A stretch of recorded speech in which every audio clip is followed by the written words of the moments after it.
morning. Hey, that is my name, Dan Kohler. If we haven't had a chance to meet yet, I'm just glad you're here. We are wrapping up a series on relationships today, and it's been a really good one. I've gotten to hear some good testimony around it about how it's led to some conversation in marriages and in all sorts of ways that people have been challenged forward, and I'm just blessed to hear that. I love that God is working in that way, and I think it's going to be the same today. In fact, I think today is going to be the best day, because today we are going to be laying the foundation at the very end of our series about what really builds a resilient relationship. Now, I've had a relationship with a lot of things in my life, not just people. We have relationship with things. We have relationship with interests. There's all sorts of ways we relate to the world around us. About 13 years ago, this is embarrassing. You know, Luke just mentioned horse gymnastics. You guys have way too much dirt on me. Like, if you've shown up for a while, you know too much about me, and I'm sorry. But continuing on, about 13 years ago, I got my first smartphone. I was a little bit late to the game. They were a little bit expensive, but I got my first smartphone. One of the things that was being developed around that time were strategic mobile video games. I know, that's nerdy, right? I don't want you to think poorly of me, but there was a time in my life where I was never a video gamer growing up. I grew up with the original Nintendo, and we even had an Atari before that. But I never really got hooked on them. But every now and then, a game would pop up that I'd just be really, really into. And I remember I found this mobile game that was all about strategy. And I loved it. The problem was, it was like real time, so it would be playing with other people around the world while you're sleeping, and I didn't like that. One of the things I noticed about myself around that time was it didn't matter what it was. Like, if I was going to engage it, I was going to engage it 100%, and I needed to be the best. Sleep was not an option, right? We had to keep going forward with stuff. And what became just this simple, fun activity ended up becoming an obsession, to the point where my wife at one point looked at me and said, "If you don't put that phone down, I'm going to chuck it across the room." She was serious. There you have my deepest, darkest secrets. There's my brokenness. But what I believe is that it's actually something, and maybe it manifests differently in your life, but there's this this deep need that's inherent in humanity that points to something that seems unattainable, that will never be satisfied until we get it. In his book, Broken Signposts, a scholar and author, N.T. Wright, talks about 7 different longings that every person has inside of them. They include things like justice, beauty, spirituality, and especially love. That all of these things are inherent in who we are, and we will seek them out in our lives in some manner. The problem is, they're intended to point to something, but in our current state, the way we live, the way that we are broken in our nature, they are at best broken signposts, pointing to something good, but always seemingly unattainable. Because the good things in our lives become obsessions or addictions. Along the way, Wright points out that even when we get these relationships right, they still don't hit home. He writes, even when we manage to get our loves, our friendships, our longings, our likings, our hobbies, in a healthy balance, they are sooner or later cruelly disrupted. Either we stand at someone else's graveside or they stand at ours. You see, even when we get these relationships into this healthy place, even when we do everything that we could do right, and our minds and our hearts are in the right place, at some point they end, they fail. Because that longing in us is true, and it's good, and it's right, but it's often looking for fulfillment in the wrong place. If we want to build healthy relationships, if we want to build resilient relationships, we have to go all the way back to the foundation that we are built on to make sure that the longings that are inherent to our nature as human beings, created in the image of God, are finding their fulfillment in the right source. Until we do that, we will never be satisfied. I want to invite you, if you have a Bible with you, to turn to John chapter 15. It's going to be on the screen. If you'd rather follow along that way, you can Google it and look through it on your phone as well. We're going to be reading from verses 9 through 13. Now, before we dive in, this is part of a longer conversation that Jesus is having with his followers. And I love how the author John writes this. It's unique to his account of Jesus' life. You're not going to find it the same way in the rest of the biographies about Jesus. Those are the books that we call Matthew, Mark, and Luke. This is pretty unique to John's account. And it has kind of this perspective that is really unique to John, that's oriented toward the heart of God, oriented toward the heart of Jesus. And it's a pretty long conversation. It goes for a few chapters, and I'd encourage you to read that conversation that Jesus has with his disciples from beginning to end, because we're going to be picking up in the middle of it. We're going to be picking up on a part that Jesus talks about relationship with the disciples, relationship with all of his disciples. And we read this: "As the Father has loved me, so have I loved you. Now remain in my love." You will remain in my love. If you keep my commands, you will remain in my love, just as I have kept my Father's commands and remain in his love. I have told you this so that my joy may be in you and that your joy may be complete. My command is this: love one another as I have loved you. Greater love has no one than this, to lay down one's life for one's friends. So Jesus, he starts talking about relationships, and he gets into this deepest human need that transcends time, it transcends culture, it transcends space. Every single person throughout time and space, throughout history, in any culture, has always had this deep need for love. I don't mean necessarily a romantic love, but love that is categorized by acceptance and belonging, of being known, of being secure in relationship with somebody else, of being seen and valued. These are all different aspects of love, of a loving relationship, even at a non-romantic level. We are searching for that kind of deep connection. And now Jesus starts talking about love, but he first talks about his Father's love. He says, "As the Father has loved me, so have I loved you." It's this divine love that Jesus is referring to. A love that can only be experienced from God the Father is now Jesus is saying and pointing to. He said, "I've received this love from God the Father, and just the same, I have loved you." It's an invitation, as Jesus is speaking to his disciples, of being included in that chain of love from God the Father. It originates with him. It originates with his heart. It is felt and experienced in the person of Jesus, and then it is passed on to the disciples. It's this chain reaction of love. It's from one person to the next. And Jesus says, "Just as the Father has loved me, so I have loved you." And then he says, "Now remain in my love." The words that Jesus uses of experiencing God's love and loving his disciples is past tense. You have experienced it. And then Jesus uses this term to stay in his love. Just as you have experienced it, stay in my love.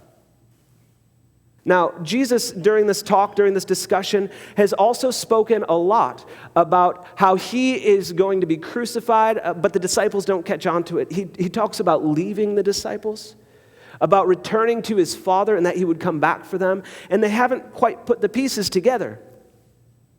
Now, so when Jesus talks about leaving the disciples, about his own death, about his resurrection and ascension to heaven, the disciples aren't putting it all together yet, and now he uses this past tense terminology of having loved, but remain in their love. Now, if somebody realizes that they're going to pass on, and they affirm their love for people, people affirm their love for them, and then it goes on, right? But I've never heard, in any funeral that I've ever attended, I've never heard somebody talk beyond they were a loving father, loving mother, loving brother. Usually that relational terminology around their love. They were really good at loving, and it's always past tense. Now, I've never heard somebody share at their funeral, I loved you the best that I could, and as my last request, I'd like you to stay in my love. I've never heard that. We always talk in past tense about people's love for us, but nobody ever says they were such a loving father, and even now as they pass, like, I know I'm going to experience that same level of love forever. It's a little bit foreign. Now, with all the talk about Jesus leaving, the past tense love, and this remain in love, I have to imagine that if the disciples were even a little bit human, they're kind of scratching their heads right now, trying to put the pieces together and wondering what's going on. Like, this is a big conversation that at some point the disciples are like, we would love for you to talk to us outside of riddles. Like, if you could just talk plainly with us for one moment, we might understand what you're saying. I think this is one of those moments where the disciples are a little bit confused, but Jesus continues on. He gives them this, I have loved you, now remain in my love.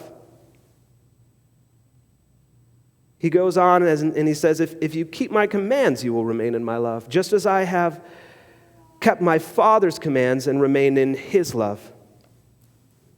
So I have loved you. I want you to remain in my love. Now, here's how you remain in my love. I want you to keep my commands. How many of you would stick in a relationship if up front they're like, hey, I'd love to have a close, intimate relationship with you. One contingency, do everything I tell you to do. I'd say, well, thank you for being open and honest. Thank you for being upfront. I think we should find different people. Right? That sounds like a lifeless, joyless relationship. But for some reason, when Jesus talks about remaining in his love, the disciples are probably having a hard time putting the pieces together. And again, if they're human, they're probably thinking, okay, let's just move past that kind of misunderstanding about you leaving but remaining in your love. How do we remain in your love? And Jesus is like, well, you need to do what I tell you to do. It's simple obedience. Okay? Now, the disciples are human just like we are, and for them, this is, again, just one of those moments where they're thinking, okay, I don't know how all of this works. You want me to remain in your love. You have loved me, keeping your love, keeping your commands. It's just all a little bit nebulous. And then Jesus kind of follows it up, though, so that he doesn't lose them. He tells them that it's not just this plain command, this blind obedience. He says in verse 11, he says, I have told you this for a reason, he says. I have told you this so that my joy may be in you and that your joy may be complete. Now here's the crux of what Jesus is saying.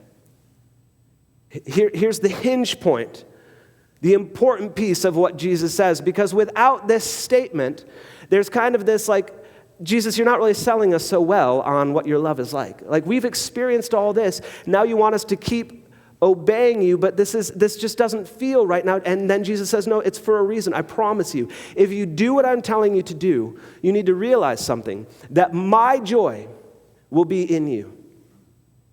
My joy. This is in line with Jesus' chain of love from the Father. Just as the Father has loved me, so now I love you. And Jesus says, my joy, that same joy that comes out of relationship of the love of the Father, can be yours. If you remain in me, if you stay with me. Not just having experienced my love, not just having confessed my love, not just having participated in my love, but remaining in my love through ongoing action and investment in my relationship with you. If you do that, that same love, that joy is going to be in you. And what's more than that, your joy will be complete. Now, this word complete is a big deal. Completeness, perfection, things resolving, things hitting their mark is the point that Jesus is making. If you stay in relationship with me, the joy that I have is not only going to be in you, it's going to fulfill something in you that has yet to be fulfilled. Jesus is talking about relationship.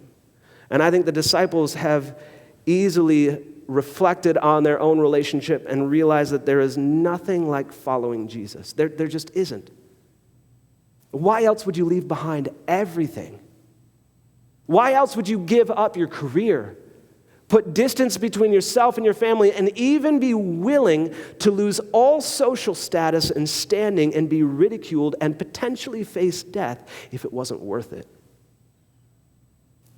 I think the disciples look at this relationship with Jesus, and he's going through this stuff that they don't quite understand, and then he talks about the completeness of joy, and they realize something. They realize we've experienced that. We have experienced that, and we can continue to experience that. There's not another place, there is not another relationship, there is not another thing that they could do, take part in, or relate to that can complete their joy. Again, we have help from a pastor and scholar, D.A. Carson, who helps us understand what's going on here. He says this: what is presupposed is that human joy in a fallen world will be at best ephemeral. You don't need to look that up. That's like temporarily passing, okay? Shallow, incomplete, until human existence is overtaken by an experience of the love of God in Christ Jesus. The love for which we were created, a mutual love that issues in obedience without reserve. Now, you would never get into a relationship where somebody up front says, what you have to do to be in a relationship with me is everything that I say. You just blindly follow whatever I tell you to do.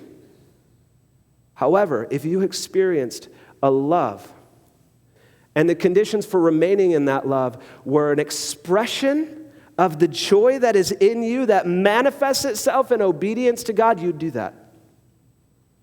And that's what Jesus is talking about. That's what the love of God in Jesus, experienced in Jesus, in us, produces in us, is this unreserved desire to do anything that Jesus asks us to do.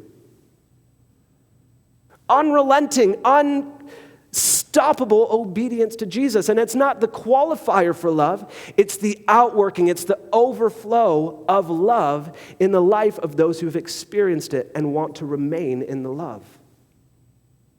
Doing what Jesus tells us to do.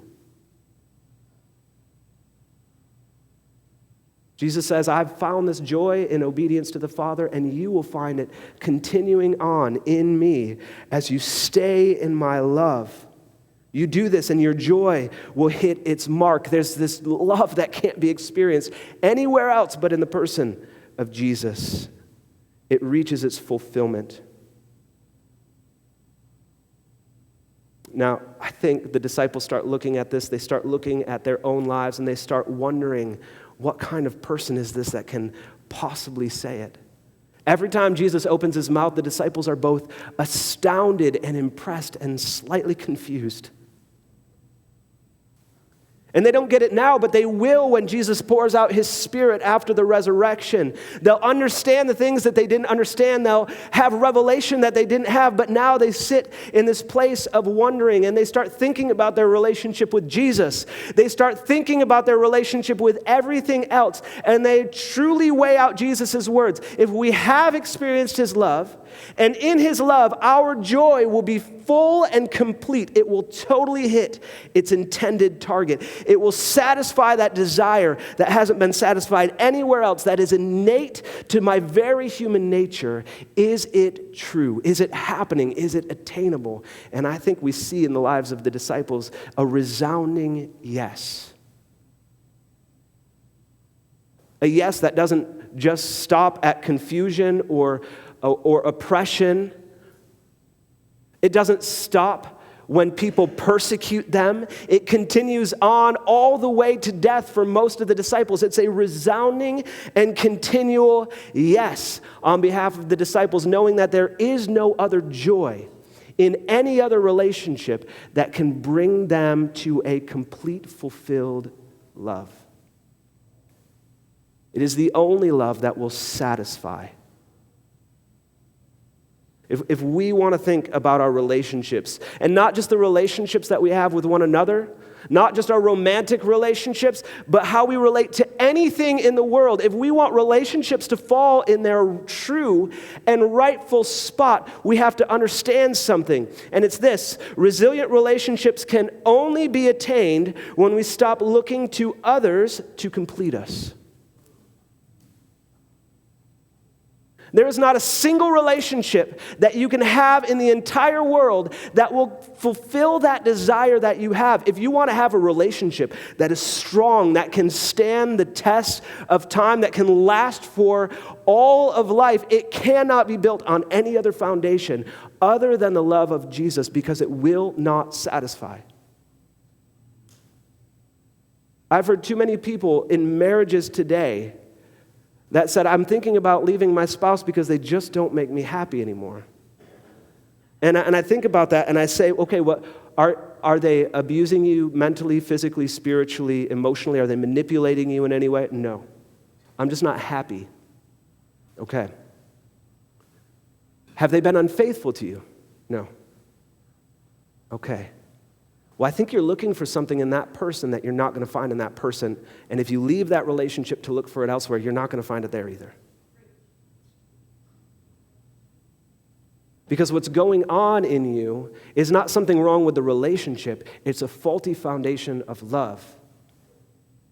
That relationship will never be resilient. Future relationships, no matter romantic, committed, uncommitted, anything, surface level work, they will never have any level of resiliency as long as we are looking for that relationship with the person, place, or thing, that interest, whatever it may be. We will never have satisfaction as long as we're asking it to do something it cannot do. It was never intended to do. And at best, it will be interfaced with, will interact with it in an appropriate manner, in a healthy manner, but someday it will end, either at our graveside or somebody else's graveside.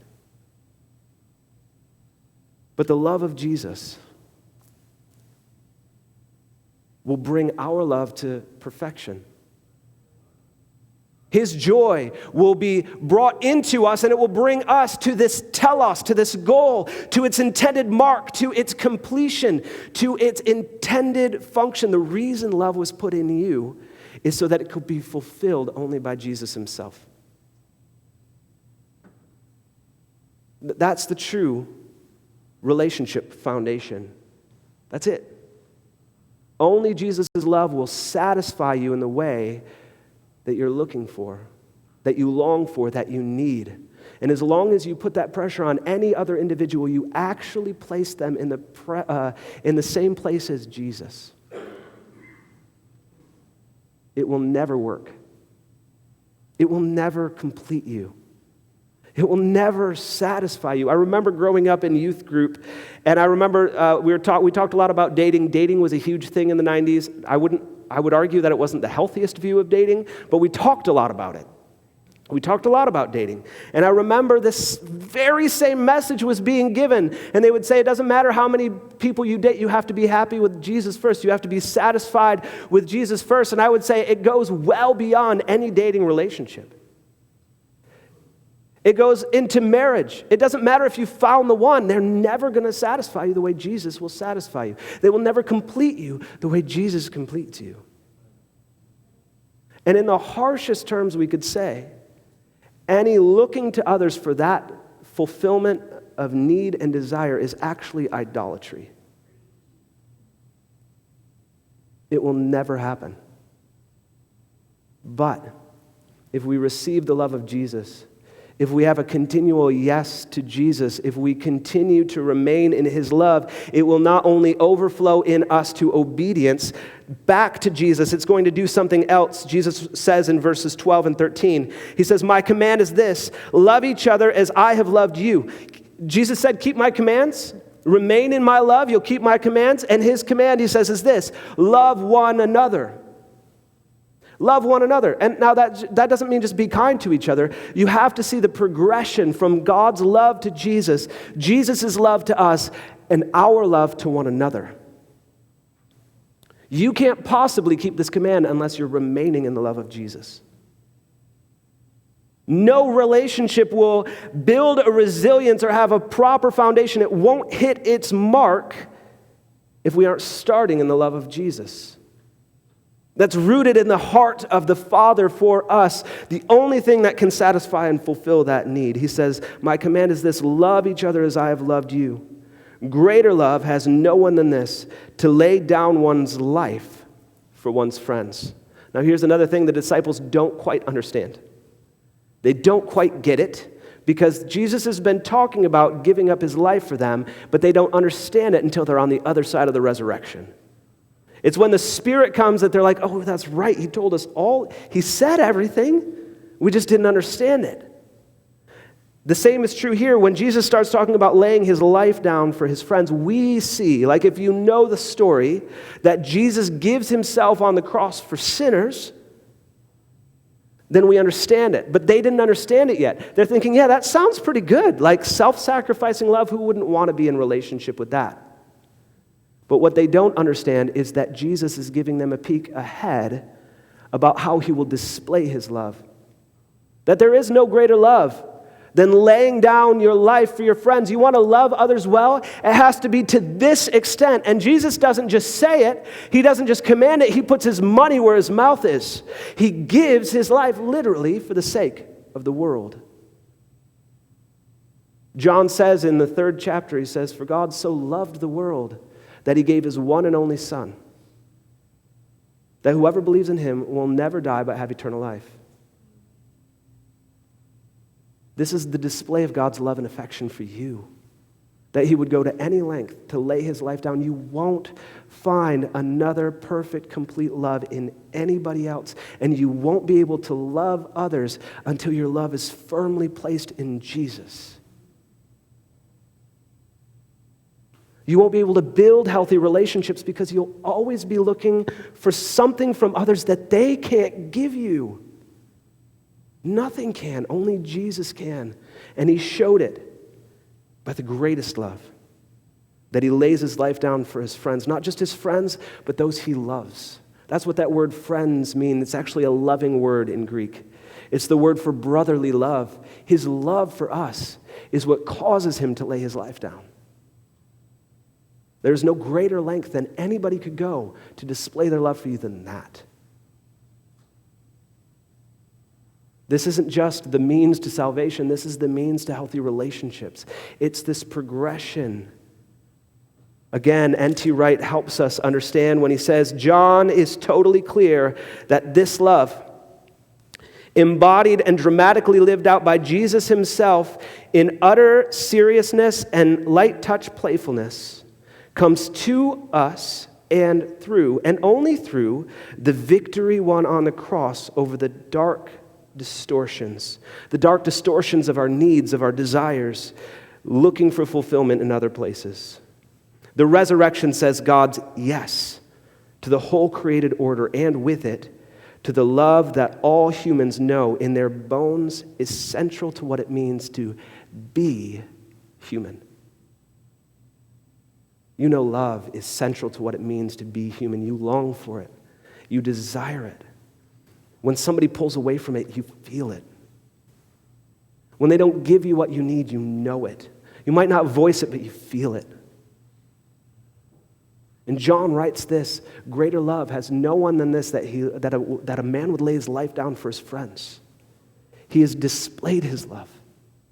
He has proven his love. He has made good on the promise to the greatest possible extent that you can go to display your love. He has done it to fulfill in you that which nobody else can meet.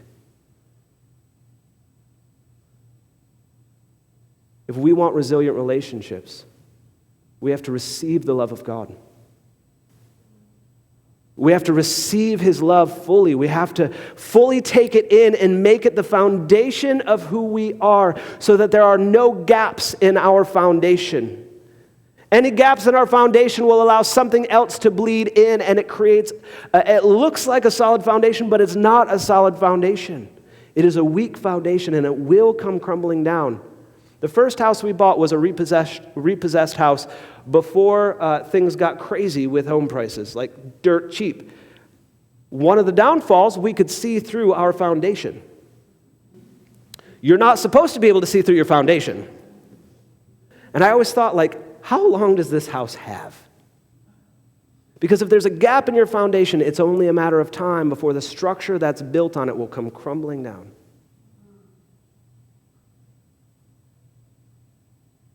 Turns out that foundation lasted longer than us in that house, so we're good to go.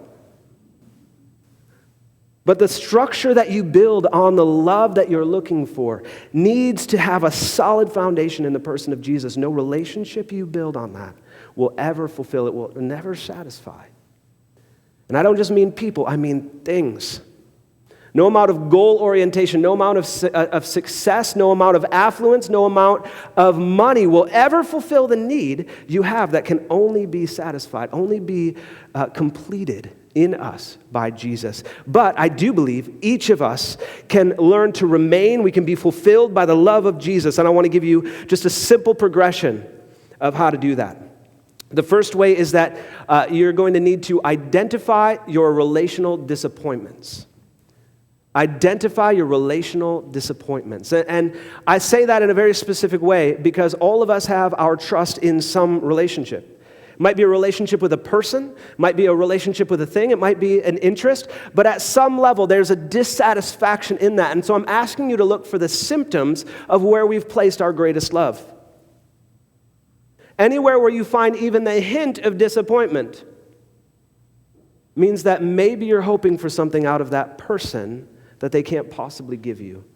Now, what I would say is you have to have a caution. I have to caution you in this. There are some things that I'm not talking about when I'm talking about disappointments or failure. If somebody is hurting you, if somebody is unfaithful to you, or they're manipulating you, that is not just disappointment. That is an injustice, and you need to use your discernment. I'm not asking you to turn a blind eye to the wrongs people have done to you. What I am asking you to do is be self-reflective of where you have put a longing for the deepest need of fulfilling love in your life in somebody or something. Where do you find disappointment? Not hurt, not betrayal. Where do you just find the disappointment? This is an awareness, because until we understand where we have placed our loves, until we find out where we have sought out that which can't fulfill us, can we only move on to the next step, which is to find your longing in Jesus. The moment that we understand where we've misplaced our longings is the moment that we can now turn to Jesus and we can have the simple conversation with Jesus of saying, God, I have put my trust in something else that I understand only you can fulfill.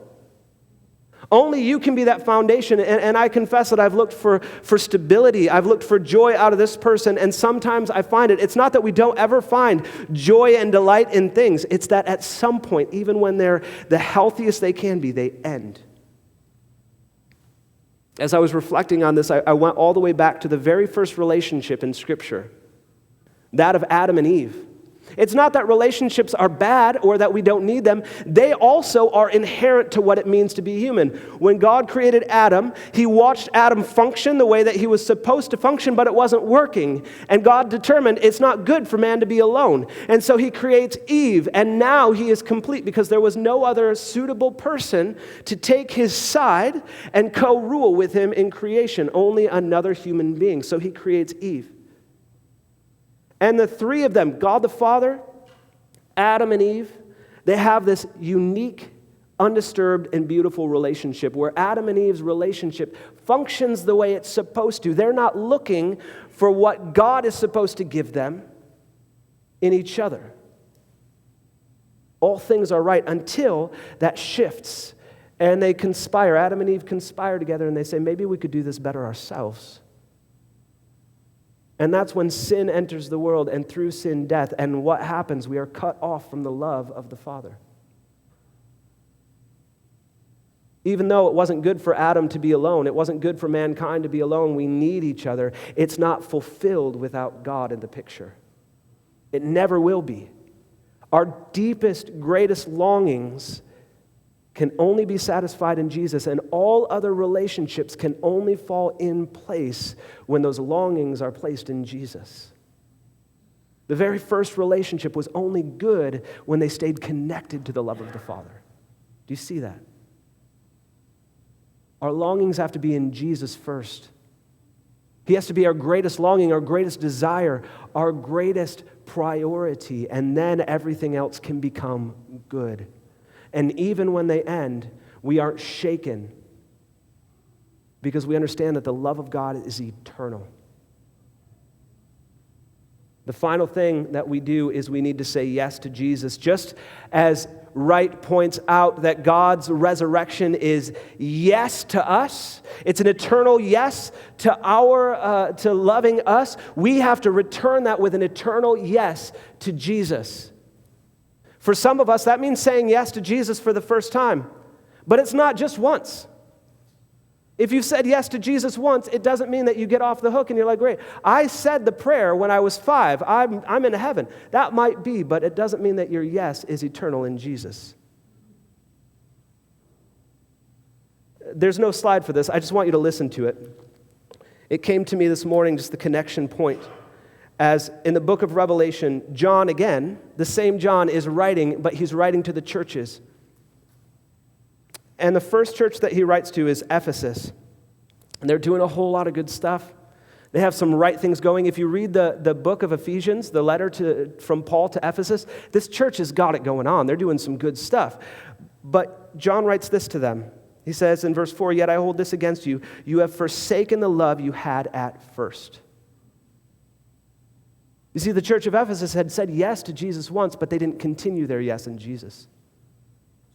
And they started looking to other things to fulfill them, just the same as we do. And the only answer to that is identifying it, turning back in repentance to Jesus, and reaffirming our yes to Him for all eternity. Only then will it be the solid, ongoing foundation that we need. Now, I want to invite you to renew your yes. I want to invite you to say yes to Jesus. We're going to do that in a moment, but I want to invite the worship team up.